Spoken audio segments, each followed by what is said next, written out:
أعوذ بالله من الشيطان الرجيم بسم الله الرحمن الرحيم الحمد لله رب العالمين الصلاة والسلام على نبيه ورسوله سيدنا ونبينا وطبيب قلوبنا وشفيع ذنوبنا أبي القاسم محمد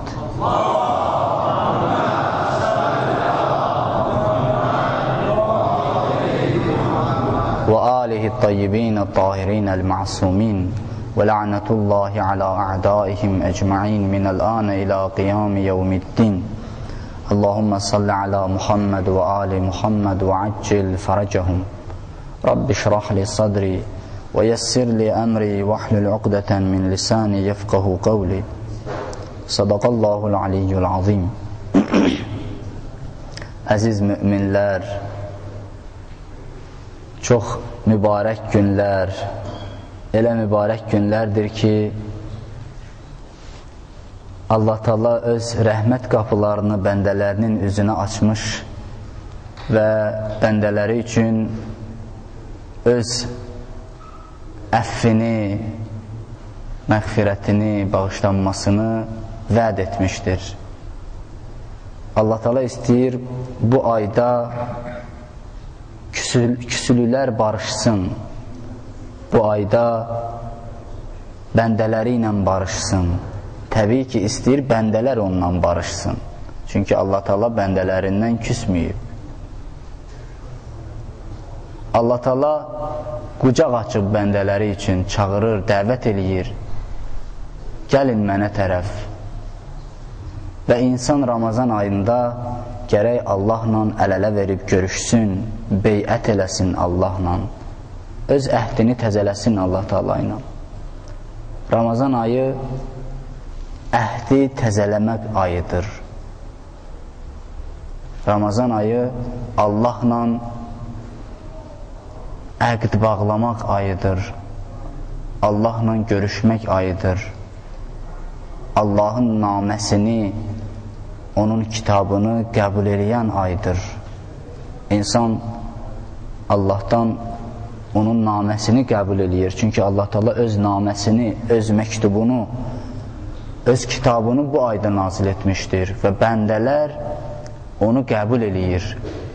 Əllərini açıb gözləyir ki, Allah Teala öz kitabını nazil eləsin.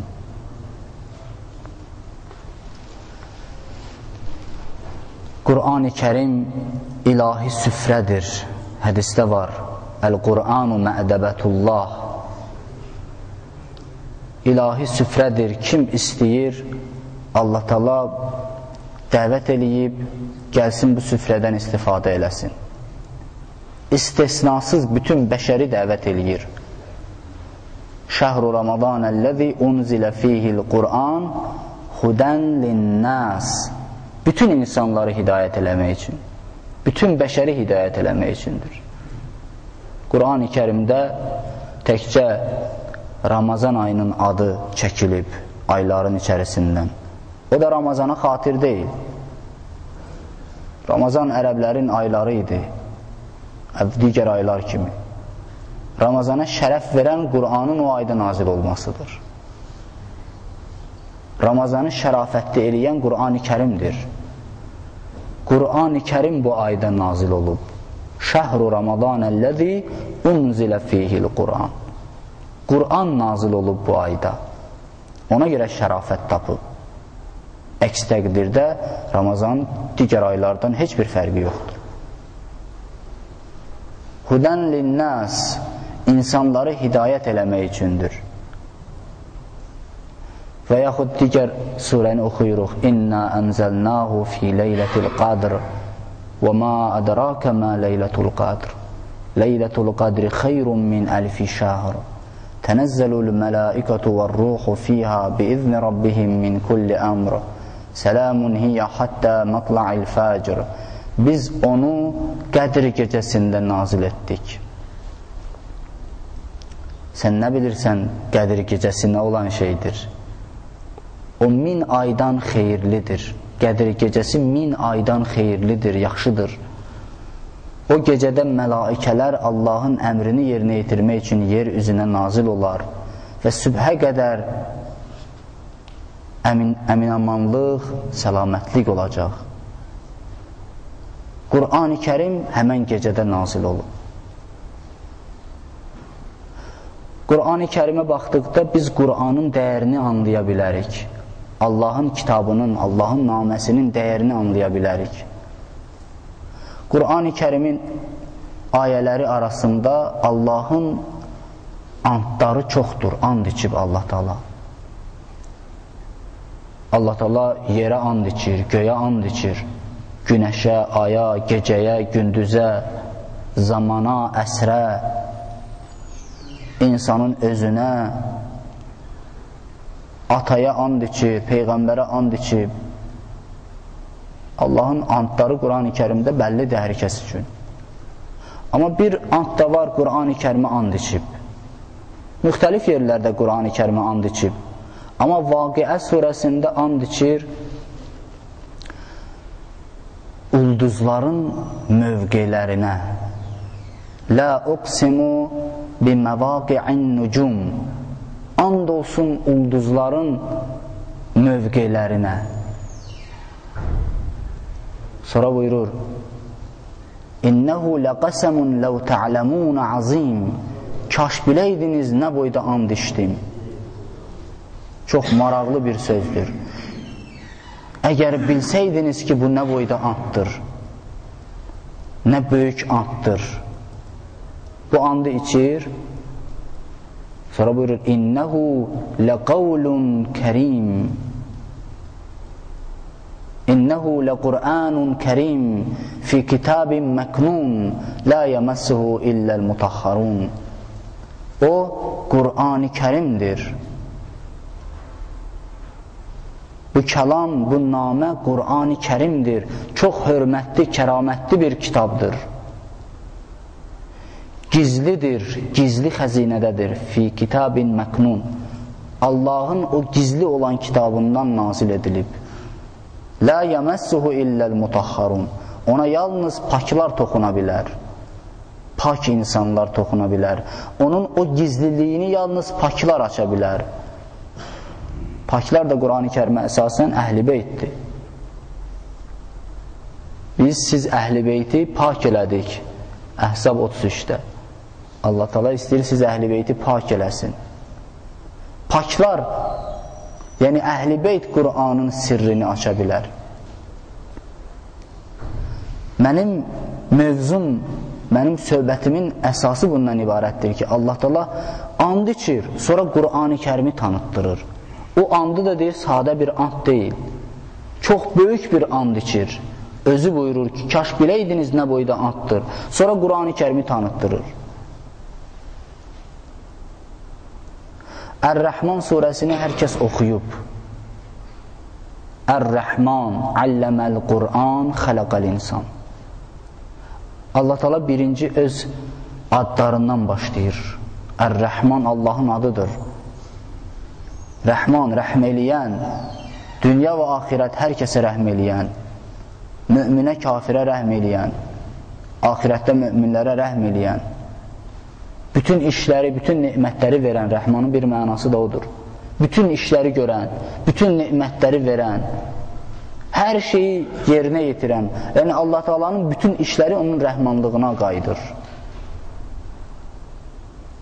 Öz adı ilə başladı, sonra başlayır Alləməl Qur'an, Qur'anı öyrətdi, xələqəl insan, insanı yaratdı. Axı insan birinci yaranıb, sonra Qur'an-ı Kərim nazil edilib. Sonra Qur'an-ı Kərim Peyğəmbərə öyrədilib. Amma Allah Teala burada buyurur ki, Qur'anı öyrətdi, sonra insanı yaratdı. Alləməl Qur'an, xələqəl insan. Əlləmə Təbətəbai bizim böyük alimlərimizdən, müfəssirlərimizdən, Əhl-i Beytin məhrəmi olan Əlləmə Təbətəbai Əl-Mizan təfsirində bunun açıqlamasında buyurur ki, burada heç də o məna qəsd edilməyib ki, birinci kim yaranıb, ondan başlasın Allah Teala. Allah Teala fikir verin, burada Rəhmandan başladı, öz adından başlayır. Rəhman da Allahın bütün işləridir, bütün neməti verənə Rəhman deyərlər. Allah Teala bütün nemətlərini Rəhmana nisbət verib bu surədə. Ona görə ən böyük neməti hansıdırsa ondan başlayıb saymağa. Heç də insan Qur'an-ı Kərimin öyrədilməsindən sonra yaranmayıb. Birinci insan yaranıb, sonra Qur'an-ı Kərim ona öyrədilib. Amma bu surədə isə, bu ayədə isə birinci Qur'anın öyrədilməsindən söhbət gedir, sonra insanın yaranmasından. Deyir, bu ən böyük, Rəhmanın ən böyük neməti hansıdırsa ondan başlayıb saymağa. O da Qur'an-ı Kərimdir. İnsanın yaranmasından da böyük bir nemət. Alləməl Qur'an, Qur'anı öyrətdi. Nə üçün? Çünki Qur'an olmasaydı insan yaşaya bilməzdi. İnsanın yaranmasında bir hədəf olmazdı. İnsanları digər canlılardan fərqləndirən bir qanun olmazdı. İnsana dəyər verən Qur'andır. İnsanı nurlu eləyən Qur'andır, işıqlı eləyən Qur'andır. İnsanı düzgün yola, haqq yola hidayət eləyən Qur'andır. Qur'an olmasa insanlığın, bəşəriyyətin yaranmasında heç bir məna olmazdı. Ona görə birinci olaraq Allah Teala Qur'an-ı Kərimin öyrədilməsindən başladı. Hədisdə var, İmam-ı Sadiq əleyhissalam buyurur: "Laqad təcəllallah li xalqihi fi kəlamih, velakinnahum la yubsirun." Allah Teala öz kitabında bəşər üçün təcəlla etmişdir. Kim Allahı tanımaq istəyirsə, baxsın onun kəlamına, Qur'ana baxsın. Lakin insanlar öz bəsirətini itirmişlər, bunu görə bilmirlər. Allahın təcəllasını Qur'an-ı Kərimdə görə bilmirlər.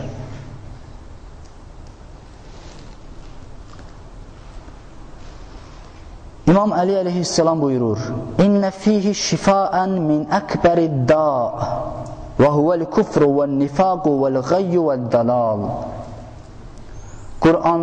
Qur'anda ən böyük dərdin dərmanı var, ən böyük xəstəliyin dərmanı var. Ən böyük xəstəlik də küfürdür, nifaqdır, zəlalətdir, azğınlıqdır, zülümdür. Ən böyük dərddir. Dünyanı uçuruma sürükləyən bunlardır. Küfürdür, nifaqdır, zülümdür, azğınlıqdır. Həzrəti Peyğəmbər buyurur: "Mən əradə ilməl əvvəlinə vəl-əxirin fəl-yusəvviril Qur'an." Kim əvvəlkilərin və axırkilərin elmini bilmək istəyirsə, Qur'anı axtarsın. Hamısı Qur'andadır. Sizlərdən kim Allahı ilə danışmaq istəyirsə, Qur'an oxusun. Qur'an oxuyun, çünki Allah Teala Qur'anı qoruyan qəlbə əzab verməz. İmam Zeynül Abidin əleyhissalamdan gözəl bir hədis var, çox maraqlıdır. Buyurur ki, əgər dünyada bütün insanlar ölsə, məşriqdən ta məğribə qədər nə qədər insan var, hər kəs ölmüş olsa, Qur'an mənimlə olsun, mən qorxu hiss eləmərəm, mən təklik hiss eləmərəm, vəhşət keçirtmərəm. Çünki bilərəm ki, Qur'an mənimlədir və Qur'anı oxuyaram, öz Rəbbimlə danışaram. Həzrəti Peyğəmbər buyurur: "Əl-Qur'an hudən minəd-dalal." Kim azğınlıqdan qurtarmaq istəyirsə, Qur'an onu hidayət eləyəcək. Qur'an hidayət eləyəndir. Körluğu, nahaqqı insana başa salandır. Qoymaz insanın ayağı sürüşsün. Qoymaz insan əyri yola getsin. Qaranlıqları işıqlandırandır. Həlakətdən qoruyandır. İnsana ən düzgün yolu göstərəndir. Fitnələrdən qoruyandır. Fitnələri açıqlayır, azğınlığı açıqlayır, qoyur sənin ixtiyarında. dünyadan axirətə səni aparandır, yaxşı şəkildə, düzgün şəkildə. Sağlam qəlb ilə Qur'an-ı Kərim səni dünyadan axirətə çatdıracaq. Digər heç bir qanun səni dünyadan axirətə sağlam şəkildə çatdıra bilməz. Sizin dininizin kamalı Qur'andadır. Kim Qur'andan başqa bir şey özü üçün qəbul eləsə, həmən insanın yeri cəhənnəmdir. Bu qəbildən hədislər çoxdur. Həzrəti Əli əleyhissalam buyurur, ən gözəl mövizə Qur'andır. Qur'an kimi təsirli ikinci bir mövizə yoxdur. Demək, Qur'an-ı Kərimi tərcümə edənlərdən biri Pakistanın Heydərabad şəhərində vaxtı ilə İngilis qoşununun əlində idi. İngilis dövlətinin əlində idi. Hərbi müşavir bir evdə qalırdı, ikinci mərtəbədə. Aşağı mərtəbəsində bir müsəlman yaşayırdı. Bu müsəlman hər səhəri Qur'an-ı Kərimi avazla oxuyurdu. Və həmən İngilis müşaviri Piktal, onun adı Piktal. İngilis müşaviri, hərbi müşavir hər səhəri Qur'ana heyran olurdu, o səsə heyran olurdu, dinləyirdi Qur'anı. Və iş o yerə gəldi, çatdı ki, bu Qur'anı istədi ki, baxsın necə kitabdır. Onun barəsində maraqlandı. Bildi ki, bu müsəlmanların müqəddəs kitabıdır. O qədər buna ləzzət eləmişdi, o qədər onun qəlbinə təsir eləmişdi ki, həmən insan getdi ərəb dilini öyrənir əvvəlcə, sonra Qur'anı oxuyur, sonra müsəlman olur. Qur'anı oxuyandan sonra müsəlman olur, ondan sonra Qur'an-ı Kərimi İngilis dilinə tərcümə eləyir. Qur'anın bu dərəcədə təsiri var. Kamura Yaponiyalıdır, Kamura. Çox görkəmli insanlardandır. Bu adam müsəlman olmuşdu. Amma iki qızı var idi, əkiz qızları idi.